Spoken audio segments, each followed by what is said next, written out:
अस्सलाम वालेकुम। आज हम आपके साथ स्प्रिंग रोल की रेसिपी शेयर करेंगे। मैश करने के बाद आप इसमें अब इंग्रेडिएंट्स डाल दें। ये पहले हमने डाला चाट मसाला 1 चम्मच, आधी चम्मच हमने डाली लाल मिर्च, आधी चम्मच हमने डाला जीरा और हस्बे ज़रूरत हमने डाला नमक। अब इनको हम कर लेंगे मिक्स अच्छे। हमारा स्प्रिंग रोल का मिक्सर तैयार हो चुका है। हम इसको हल्का सा फ्राई कर लेंगे। हमारा गरम हो चुका है। फिर हमने बनाया वो डाल लेंगे।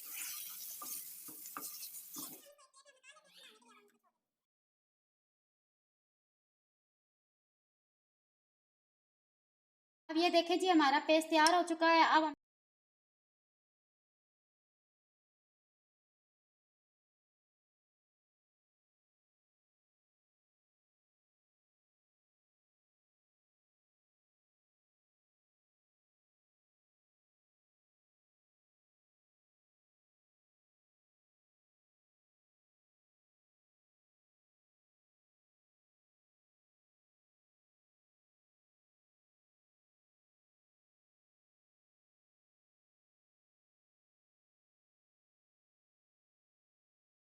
ये हमारे रोल और पैटीज तैयार हो चुके हैं।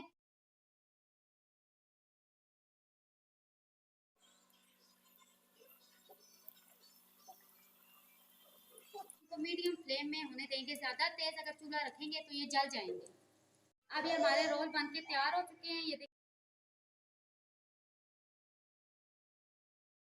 पैटीज भी बनके तैयार हो चुकी हैं। अल्हम्दुलिल्लाह ये हमारे रोल और पैटीज बनके तैयार हो चुके हैं। ये देखिए कितने क्रिस्पी बने हैं।